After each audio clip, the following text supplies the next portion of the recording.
Hi friends, വീട്ടിലുള്ള സാധാരണ ചേരുവകൾ കൊണ്ട് സിമ്പിളായി തയ്യാറാക്കാൻ പറ്റിയ നല്ലൊരു സ്നാക്സിൻ്റെ റെസിപ്പിയാണ്. വിരുന്നുകാരൊക്കെ വരുന്ന സമയത്ത് ചായക്കൊപ്പം കഴിക്കാൻ എളുപ്പത്തിൽ തയ്യാറാക്കി കൊടുക്കാൻ പറ്റിയ നല്ലൊരു സ്നാക്സാണ് കേട്ടോ ഇത്. വീഡിയോ ഇഷ്ടപ്പെട്ടാൽ ലൈക്ക് ചെയ്യാനും കമൻറ്റ് ചെയ്യാനും ചാനൽ സബ്സ്ക്രൈബ് ചെയ്ത് സപ്പോർട്ട് ചെയ്യാനും മറക്കരുത്. സ്നാക്സ് തയ്യാറാക്കാൻ ആദ്യം നമുക്ക് 3 മുട്ടയൊന്ന് പുഴുങ്ങിയെടുക്കാം. കുക്കറിലൊരു വിസിൽ വരുന്നത്ര വേവിച്ചാൽ മതി.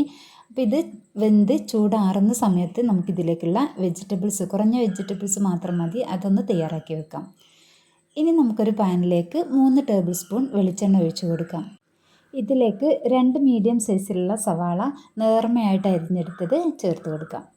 ഇതൊന്ന് വഴറ്റി കൊടുക്കാം. ഇനി ഇതിലേക്ക് പാകത്തിനുള്ള ഉപ്പ് ചേർത്ത് കൊടുക്കാം. ഞാൻ ഒരു 1/2 ടീസ്പൂൺ ഉപ്പാണ് ചേർത്ത് കൊടുക്കുന്നത്. കൂടുതൽ ചേർത്ത് കൊടുക്കരുത്. നമുക്ക് ഇതിലേക്കുള്ള ഓരോ ഇൻഗ്രീഡിയൻസിലും ഉപ്പ് ചേർത്ത് കൊടുക്കണം, അപ്പോൾ കൂടുതലായി പോകും.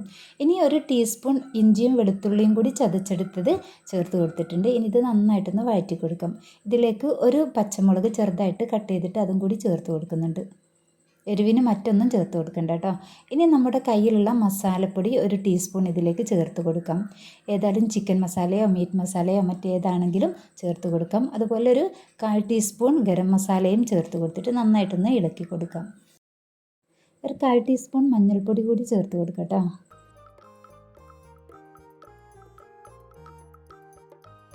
ഇത് നന്നായി വഴറ്റിയെടുത്തതിന് ശേഷം ഇതിലേക്ക് നമ്മൾ നേരത്തെ പുഴുങ്ങി വെച്ചിട്ടുള്ള മുട്ടയില്ലേ, അത് നന്നായിട്ടൊന്ന് പൊടിച്ചെടുത്തിട്ട് ഇതിലേക്ക് ചേർത്ത് കൊടുക്കാം. കൈകൊണ്ടൊന്ന് പൊടിച്ചെടുത്താൽ മതിയേ. ഇതിലേക്ക് കുറച്ച് മല്ലിയിലയും കറിവേപ്പിലയും കൂടി പൊടിയായിട്ട് അരിഞ്ഞതും കൂടി ചേർത്ത് കൊടുക്കാം. ഇനി ഇത് ലോ ഫ്ലെയിമിൽ വെച്ചിട്ട് നന്നായിട്ട് ഇളക്കി മിക്സ് ചെയ്ത് കൊടുക്കണേ. നന്നായിട്ട് മിക്സ് ആവണം. അപ്പം നമുക്കിതിലേക്ക് മുട്ടയ്ക്ക് പകരം ബീഫോ ചിക്കനോ ഒക്കെ ചേർത്ത് കൊടുക്കാം. പക്ഷെ നമുക്ക് പെട്ടെന്നൊക്കെ ഉണ്ടാക്കിയെടുക്കണമെങ്കിൽ ഇതുപോലെ മുട്ട ചേർത്തിട്ട് ഉണ്ടാക്കിയെടുത്താൽ മതി കേട്ടോ. സിമ്പിളായിട്ട് തയ്യാറാക്കി എടുക്കുകയും ചെയ്യാം. അടിപൊളി ടേസ്റ്റുമാണ് ഈ മസാലയ്ക്ക്. അപ്പം നമ്മുടെ മസാല റെഡി ആയിട്ടുണ്ട് കേട്ടോ. ഇനി ഇത് നമുക്ക് മാറ്റി വയ്ക്കാം. ഇനി നമുക്കൊരു ബൗളിലേക്ക് 3 മുട്ട പൊട്ടിച്ചൊഴിച്ച് കൊടുക്കാം. ഇതിലേക്ക് ഒരു 1/4 ടീസ്പൂണോളം കുരുമുളക് പൊടി ചേർത്ത് കൊടുക്കാം. 1 ടീസ്പൂൺ ചില്ലി ഫ്ലെക്സും 1/4 ടീസ്പൂൺ ഉപ്പും കൂടി ചേർത്ത് കൊടുത്തിട്ട് നന്നായിട്ട് ഇളക്കി ഒന്ന് മിക്സാക്കി എടുക്കാം. സ്പൂൺ വെച്ചിട്ട് വിക്സ് വെച്ചിട്ട് നന്നായിട്ടൊന്ന് ഇളക്കി കൊടുക്കുക കേട്ടോ. ഇതിലൊന്നും ഉപ്പ് കൂടുതലായി പോകരുത് കേട്ടോ. അപ്പോൾ എല്ലാം കൂടി വരുന്ന സമയത്ത് ഉപ്പ് കൂടുതലായി പോകും. അപ്പം നോക്കിയിട്ട് കുറഞ്ഞ രീതിയിൽ ഉപ്പ് ചേർത്ത് കൊടുത്താൽ മതി. ഇനി ഞാനൊരു മിക്സിയുടെ ജാറിലേക്ക് 1 കപ്പ് മൈദ ഇട്ട് കൊടുത്തിട്ടുണ്ട്. ഇതിലേക്ക് പാകത്തിന് ഉപ്പ് ചേർത്ത് കൊടുക്കാം. ഞാനൊരു 1/4 ടീസ്പൂണും കുറച്ചുകൂടെ ചേർത്ത് കൊടുത്തിട്ടുണ്ട് കേട്ടോ. ഇനി വേണമെങ്കിൽ നോക്കിയിട്ട് ചേർത്ത് കൊടുത്താൽ മതി. ഇനി ഇതിലേക്ക് 1 കപ്പ് വെള്ളം ഒഴിച്ചു കൊടുക്കാം. അപ്പോൾ ഞാനൊരു കപ്പ് വെള്ളമാണ് എടുത്തത്. മുഴുവനായിട്ട് ഒഴിച്ചു കൊടുത്തിട്ടില്ല, പകുതി ഒഴിച്ചു കൊടുത്തിട്ട് 1 സ്പൂൺ കൊണ്ടൊന്ന് മിക്സ് ചെയ്തെടുക്കുന്നുണ്ട്. ഇനി ബാക്കി കൂടി ചേർത്ത് കൊടുക്കാം. ഒരു 1/4 ടീസ്പൂൺ മഞ്ഞൾപ്പൊടി കൂടി ചേർത്ത് കൊടുത്തിട്ട് ഒന്നുകൂടി ഒന്ന് മിക്സ് ആക്കിയിട്ട് നമുക്കിത് നന്നായിട്ടൊന്ന് അരച്ചെടുക്കാം. അപ്പം ഞാനിത് നന്നായിട്ടൊന്ന് അടിച്ചെടുത്തിട്ടുണ്ട്. ഇനി ഇതിലേക്ക് 1.5 ടീസ്പൂണോളം ഓയിൽ ചേർത്ത് കൊടുക്കുക കേട്ടോ. ഒന്നുകൂടി ഒന്ന് അടിച്ചെടുത്തിട്ട് ഒരു ബൗളിലേക്ക് ഒഴിച്ചു കൊടുക്കാം. അപ്പോൾ കുറഞ്ഞൊരു ലൂസിലാണ് വേണ്ടത്, അധികം തിക്കായി വരരുത്. അപ്പോൾ വേണമെങ്കിൽ കുറച്ചുകൂടെ ഒക്കെ ഒന്ന് വെള്ളം ചേർത്ത് കൊടുക്കാം. ഇനി ഉപ്പൊക്കെ ഈ സമയത്ത് നോക്കിയിട്ട് കുറച്ചുകൂടെ ചേർത്ത് കൊടുക്കുക കേട്ടോ. ഇനി ഞാനൊരു പാനിലേക്ക് ഇത് ഓരോ കരണ്ടിയായിട്ട് ഒഴിച്ചു കൊടുത്തിട്ട് ഒരു ദോശ പോലെ ഒന്ന് ചുട്ടെടുക്കുന്നുണ്ട്. നല്ല നേർമയായിട്ട് വേണം കേട്ടോ ചുടാൻ. അപ്പോൾ മാവ് അധികം കട്ടിയായി പോവേണ്ട. ഇനി ഇതിൻ്റെ മുകളിൽ ആ വെള്ള കളറൊക്കെ ഒന്ന് മാറിക്കഴിഞ്ഞാൽ നമുക്കിത് എടുത്തു മാറ്റാം. ഇതുപോലെ ബാക്കിയുള്ളത് നമുക്ക് ചുട്ടെടുക്കാം. അപ്പോൾ കുറച്ചധികം നമുക്കിത് ചുട്ടെടുക്കാം കേട്ടോ. അപ്പോൾ അധികം ഓവർ വലുപ്പമൊന്നും വേണമെന്നൊന്നുമില്ല. നമ്മുടെ കയ്യിലുള്ള പാൻ അനുസരിച്ച് ചുട്ടെടുത്താൽ മതി. അപ്പോൾ ഇത് ദോശ പോലെ ചുട്ടെടുക്കുന്നില്ലെങ്കിൽ മൈദ കുഴച്ചിട്ട് ചപ്പാത്തി പോലെ നേർമയായിട്ട് ഒന്ന് ചൂടാക്കി എടുത്താലും മതി കേട്ടോ.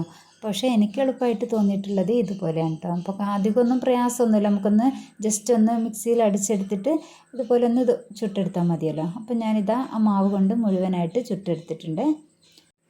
ഇനി ഞാൻ ഈ പാത്രത്തിലാണ് കേട്ടോ ഇത് തയ്യാറാക്കുന്നത്. ഇതിലേക്ക് കുറച്ച് ഓയിൽ ഒഴിച്ച് കൊടുത്തിട്ട് മുഴുവനായിട്ടൊന്ന് സ്പ്രെഡാക്കി കൊടുത്തിട്ടുണ്ട്. ഇതിലേക്ക് ഒരു ദോശ വെച്ച് കൊടുത്തിട്ടുണ്ട് കേട്ടോ. ഇനി ഇതിലേക്ക് നമ്മൾ മുട്ടയും കുരുമുളകൊക്കെ ചേർത്ത് തയ്യാറാക്കി വെച്ചിട്ടുള്ള മിക്സില്ലേ, അതിൽ നിന്ന് ഒരല്പം ഇതിലേക്ക് ഒഴിച്ചു കൊടുക്കാം. എന്നിട്ടൊന്ന് സ്പ്രെഡാക്കി കൊടുക്കാം. ഈ സമയത്തൊന്നും സ്റ്റൗവിൽ വെക്കണമെന്നില്ല കേട്ടോ. പുറത്ത് വെച്ചിട്ട് തയ്യാറാക്കി കഴിഞ്ഞതിന് ശേഷം സ്റ്റൗവിൽ വെച്ച് കൊടുത്താൽ മതി. ഇനി ഇതിലേക്ക് നമ്മൾ തയ്യാറാക്കി വെച്ചിട്ടുള്ള ഫില്ലിങ്സ് വെച്ച് കൊടുക്കാം. നമ്മൾ എത്ര ലെയറിലാണോ ഉണ്ടാക്കുന്നത് അത്രയാക്കിയിട്ട് ഇതൊന്ന് ഡിവൈഡ് ചെയ്ത് വെച്ചാൽ മതി കേട്ടോ. അപ്പോൾ ഞാൻ 3 ലെയറിലാണ് ചെയ്യുന്നത്. അപ്പോൾ അതിനനുസരിച്ച് വെച്ച് കൊടുക്കുന്നുണ്ട്.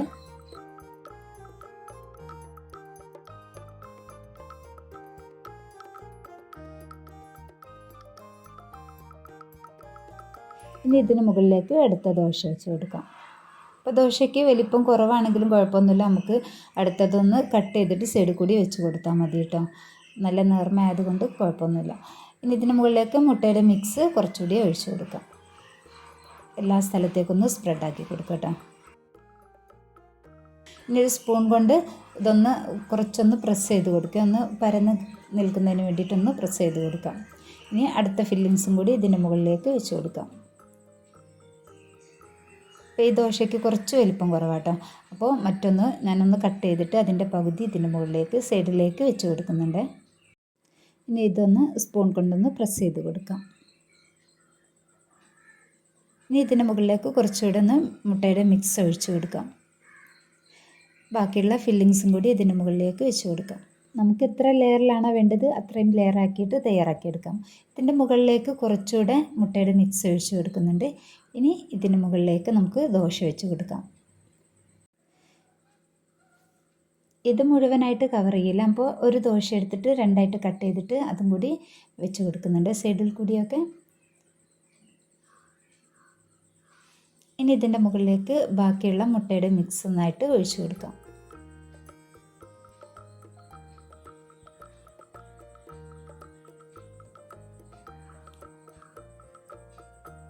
ഇനി നമുക്കിത് മൂടി വെച്ചിട്ട് സ്റ്റൗവിലേക്ക് വെച്ച് കൊടുക്കാം. സ്റ്റൗവിൽ ഞാനൊരു മൂടി വെച്ചിട്ടുണ്ട് കേട്ടോ, ഒന്ന് ചൂടാക്കി വെച്ചിട്ടുണ്ട്. ഇതിൻ്റെ മുകളിലേക്ക് ഇത് വെച്ച് കൊടുത്തിട്ട് ഇതിൻ്റെ ഹോൾസ് ഒന്ന് അടച്ചു കൊടുക്കുന്നുണ്ട്. ഇനി ലോ ഫ്ലെയിമിൽ 25-30 മിനിറ്റ് വരെ നമുക്ക് വേവിച്ചെടുക്കാം. ഇപ്പോൾ 25 മിനിറ്റ് കഴിഞ്ഞിട്ടുണ്ട് കേട്ടോ. അപ്പോൾ ഞാനിതാ തുറന്ന് നോക്കിയിട്ടുണ്ട്. ഒരു സ്റ്റിക്ക് വെച്ചിട്ട് നോക്കുക, ഇതാ റെഡി ആയിട്ടുണ്ട് കേട്ടോ. ഇനി നമുക്കിത് ഒന്ന് ഇളക്കി കൊടുക്കാം. ഇത് അടിയിൽ പിടിച്ചു പോവുകയൊന്നുമില്ല, എങ്കിലൊന്ന് ഇളക്കി കൊടുത്തിട്ട് നമുക്കൊന്ന് മറിച്ചിട്ട് കൊടുക്കണം. അപ്പോൾ ഇതുപോലെ ഈ പാനിലേക്ക് തന്നെ മറിച്ചിട്ട് കൊടുക്കാം. അതല്ലെങ്കിൽ മറ്റൊരു പാനിലേക്ക് നമുക്ക് എണ്ണ പുരട്ടിയിട്ട് മറിച്ചിട്ട് കൊടുക്കാം. എന്നിട്ടൊരു 5 മിനിറ്റ് ലോ ഫ്ലെയിമിൽ വെച്ചിട്ട് നേരത്തെ കുക്ക് ചെയ്ത പോലെ തന്നെ ഒന്ന് കുക്ക് ചെയ്തെടുക്കാം. 5 മിനിറ്റ് കഴിഞ്ഞ് സ്റ്റൗ ഓഫ് ചെയ്തതിന് ശേഷം നമുക്കിത് പാനിൽ നിന്നും മാറ്റി കൊടുക്കാം.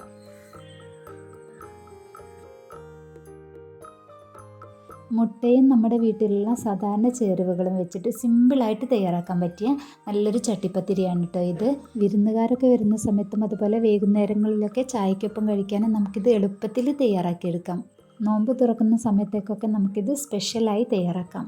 ചിക്കനും ബീഫൊന്നും കഴിക്കാത്തവർക്കും അതുപോലെ മധുരം ഇഷ്ടമില്ലാത്തവർക്കൊക്കെ ചട്ടിപ്പത്തിരി ഇതുപോലെ ഉണ്ടാക്കി കഴിക്കാം. അടിപൊളി ടേസ്റ്റാണ്. വീഡിയോ ഇഷ്ടപ്പെട്ടാൽ ലൈക്ക് ചെയ്യാനും കമൻറ്റ് ചെയ്യാനും മറക്കരുത്. അതുപോലെ ചാനൽ സബ്സ്ക്രൈബ് ചെയ്യാത്തവരൊന്ന് സബ്സ്ക്രൈബ് ചെയ്ത് സപ്പോർട്ട് ചെയ്യണേ. Thanks for watching.